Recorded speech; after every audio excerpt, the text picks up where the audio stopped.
Materinya terbagi dua file seperti yang saya share tadi ya di PJ kelas ya tadi.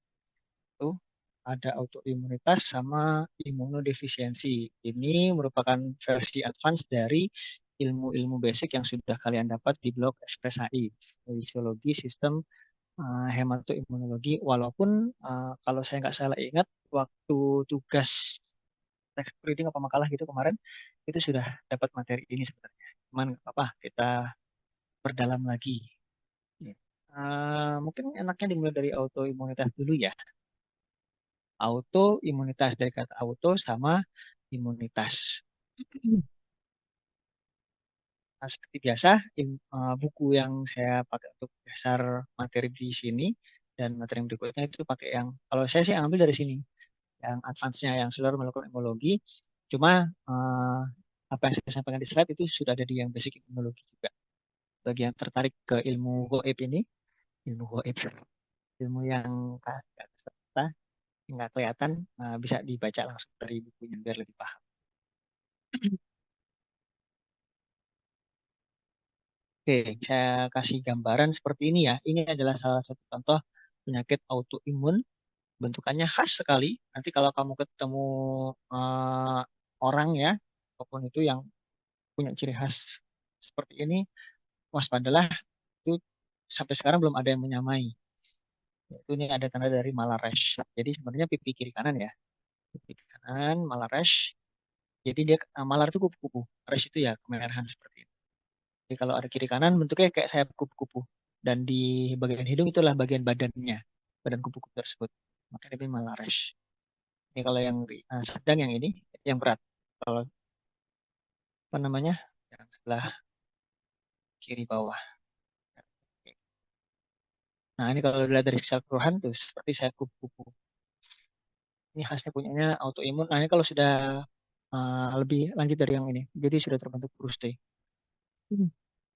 Ini ada lupus ya, sistemik lupus erythematosus. Ini bentuk khasnya, salah satu kelainan yang ditimbulkan oleh lupus adalah ini, penyakit yang di kulit dengan gambaran rash. Khasnya, dan sebenarnya bukan cuma di muka aja, tapi di seluruh tubuh. Cuma khasnya dia itu ini, di muka ada bentuknya seperti kupu. Terus, karena namanya sistemik, maka dia ya sebenarnya kelainannya itu bersifat sistemik. Dia bisa kena ke ginjal, bisa kena ke tulang, bisa kena ke paru, macam-macam. Manifestasinya bisa muncul muncul sekaligus, tapi kebanyakan munculnya cuma di salah satu atau dua organ doang. Ada yang cuma kena kulitnya doang, ada yang kena kulit sama ginjalnya. Dua itu yang paling sering, kulit sama ginjal. Oke. Nah, ini lagi gambaran artritis. Artritis tapi yang bukan bukan artritis yang biasa seperti osteoartritis yang pada pasien-pasien tua atau gouty artritis pada pasien-pasien yang metabolisme goutnya nggak bagus ya, sportnya bagus. Ini adalah rheumatoid arthritis. Jadi kelainan pada sama sama sendi tulang juga, cuman ini gara-gara autoimun. Ya, kuat dugaannya bahwa ada protein, ada salah satu protein di sendi sendi tubuh, dan itu sendi kecil. Memang khasnya dia itu. Jadi diduga itu proteinnya. Saya masih bilang diduga ya, karena sampai sekarang masih belum jelas proteinnya itu apa. Diduga itu proteinnya itu khas punyanya sendi-sendi kecil, tidak ada di sendi-sendi besar. Dan itu yang terdeteksi oleh sistem imun kita sebagai antigen asing. Protein tersebut dianggap antigen asing.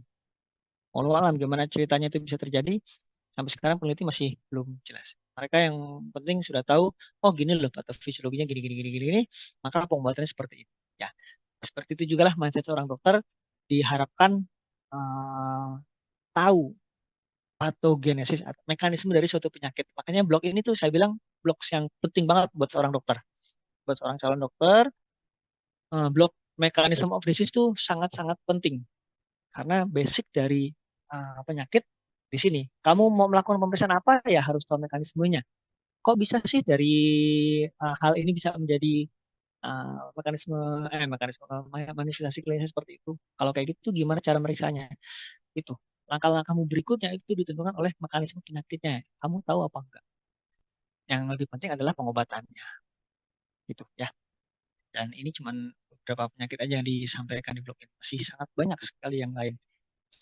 Oke, kalau kita baca belajar teorinya, kalau autoimmunity itu merupakan suatu kelainan sistem imun ya, yang mana sistem imun kita menyerang protein diri sendiri atau self antigen atau autologus nama lainnya. Kenapa? Itu diakibatkan oleh kegagalan sistem toleransi. Gimana sih toleransi? Itu sudah pernah dikuliahkan. Saya pernah kasih juga di blog FSAI ya. Silakan nanti dipelajari kembali kalau memang lupa-lupa tentang masalah toleransi ini. Nah, toleransi itu gagal sehingga si sistem imun itu akan menyerang antigen yang dimiliki oleh tubuh sendiri karena apa? Karena dia nggak pasti. Itu ya. Faktor utamanya dua, genetik sama lingkungan.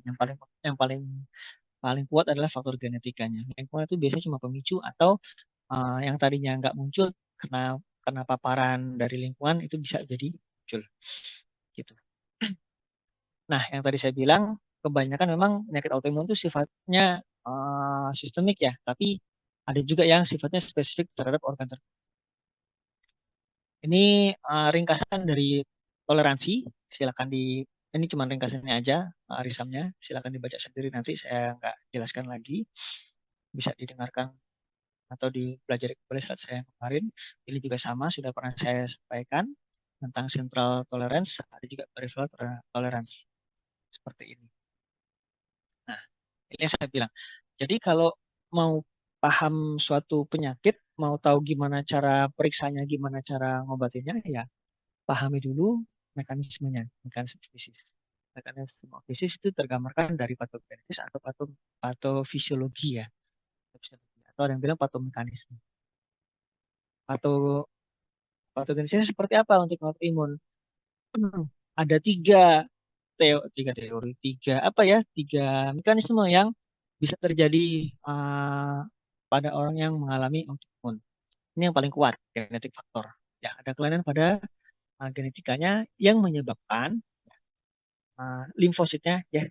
Jadi dibagi dua ya autoimun. Bisa kelainan di limfositnya, bisa juga kelainan di antigen self-nya, gitu targetnya atau penyerangnya.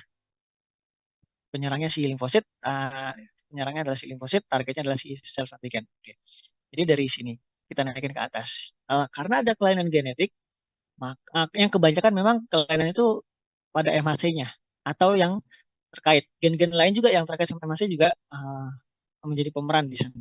Ketika itu terjadi kelainan genetika di MHC ini, major histocompatibility kompleksnya itu akan menyebabkan limfosit yang ada itu bersifat apa namanya mengalami gangguan pada fungsional self antigen spesifik limfosit sehingga limfositnya itu akan menyerang antigen tertentu dari tubuh self antigen ya. Nah, terjadilah autoimun. Ini faktor satu yang dan itu faktor yang paling sering, yang paling kuat. Lalu ini perubahan pada limfositnya. Jadi genetikanya nggak masalah sebenarnya.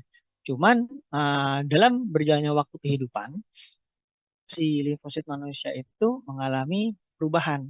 Yang mana perubahan ini tidak berhasil diatasi oleh mekanisme tubuh ya untuk mengeliminasi perubahan tersebut, mengeliminasi kelainan tersebut. Failure of self tolerance ya, toleransi yang gagal. Ada teorinya ada tiga, hubungannya nanti sama toleransi yang pernah saya jelaskan itu ya. Abnormal selection, ada perubahan di sana, terus ada polyclonal expression dari yang tadinya self reactive misalnya sudah dijadikan alergi itu terjadi aktivasi kembali dari limfosit yang mengalami energi. Karena seperti yang di kuliah toleransi itu, ketika limfosit yang self reaktif itu akan salah satu mekanisme adalah dibuat energi, dibuat tidak mati tapi tidak bisa ngapa-ngapain. Nah, ini ada kelainan, ada alteration di sana yang menyebabkan sudah dienergikan, dia diaktifasi kembali. Sudah diaktifasi kembali, akhirnya keluar tuh sebagai self reaktif. Ya, intinya adalah yang nomor dua ini juga sama, kegagalan self toleransi. Atau dia si limfosit itu dipicu oleh antigen asing yang strukturnya mirip sama antigen self. Nanti di slide belakang ada contoh-contohnya dan penjelasan lebih jelas ya. Kita lihat lebih lanjut lagi di slide belakang. Ada yang bilang namanya mimikry.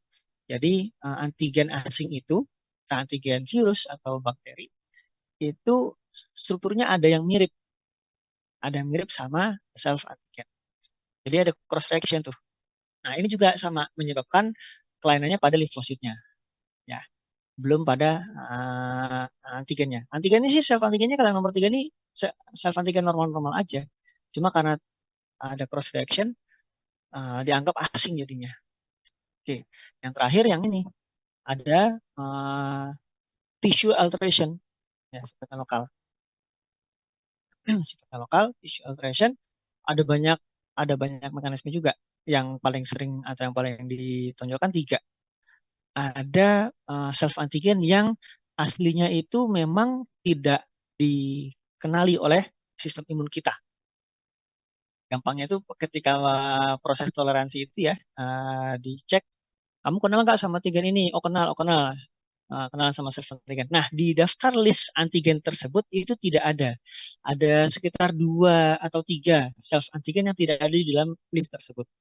Salah satunya yang paling sering muncul adalah antigen yang ada di protein protein lensa mata. Protein lensa mata itu proteinnya tidak terdaftar dalam list yang ada yang dipegang oleh yang dipegang oleh toleransi sentral. Ketika lensa mata